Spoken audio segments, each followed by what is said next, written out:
Brethren, we need to be in a state where we are keeping Christ before our hearts, our minds, our sight all the time. You need to be thinking, what comes into my life that challenges that? You need to be thinking about dedicated seasons. Guess what? You don't have what happens to Charles Simeon or Jonathan Edwards or Thomas Charles unless you're doing what they do, which is meditation. We live in a day where meditation is almost impossible. We've got so many toys, so much noise, so many distractions. I mean, which ones of us here don't have a cell phone in our pocket? There was a day when Jonathan Edwards could ride his horse in the woods to meditate on Christ.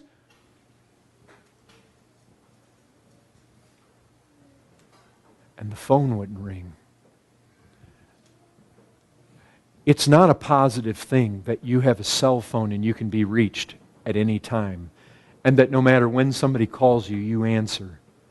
You ought to have seasons in your life when you turn that thing off.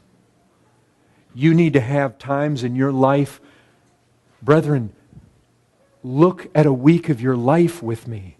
How much time are you, which ones of you are taking an hour where you say, I'm going to go for a walk and I am going to seek to meditate on the first 4 verses of Hebrews, and I want to chew on those, and I want to begin to ask questions, and I want to be able to compare Scripture with Scripture in my mind, and I want to think on Christ, and I want to think on His person, and I want to think what that means.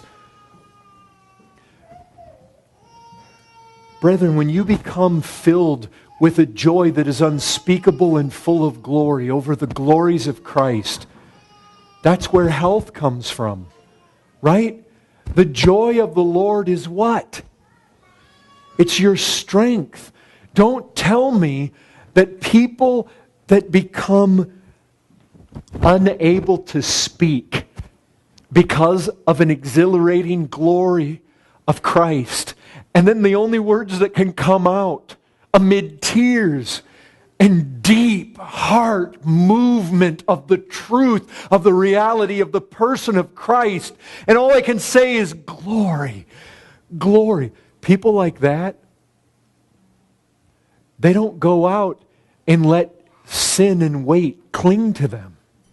They don't go out and have to be told to obey those that have leadership or attend meetings or be fruitful in their life, or to be careful lest they fall away.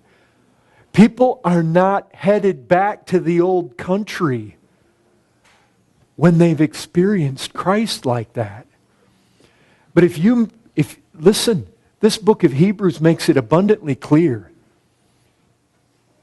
You live lives like this and you win this race by things you do. That's the reality. Work out your salvation with fear and trembling. Brethren, people fall out of this race all the time.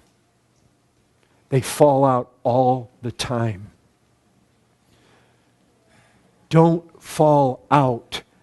There are strong encouragements to hold fast, brethren. You've got to give yourself to filling your mind, your heart, your faith, your knowledge with Christ. It has to be a priority. If you've got time to play video games and to be on your computer and to be on Facebook and to be writing emails and to be text messaging and to be searching and sifting every conceivable thing, brethren, wait. Remember what wait is. You say, but I'm looking at sermons. Brethren, a sermon on the internet can become weight if you're not taking time to be with Christ alone, meditating on His glories, not having somebody else regurgitate the whole thing for you all the time. You need to be there in the Word for yourself. You need to be praying and walking with Christ for yourself, not being spoon-fed everything. It doesn't matter. You say, well, I watched 3 Paul Washer sermons last night. Brethren, that cannot make up for this. These men found glory by themselves with Christ, meditating in the Word. Yes, those things may be good, but they can become weight. You say, but I got friends, I'm wanting to communicate with them. It can become weight. You've got to make sacrifices to be seeing the glories of Christ, and that alone are healing, brethren.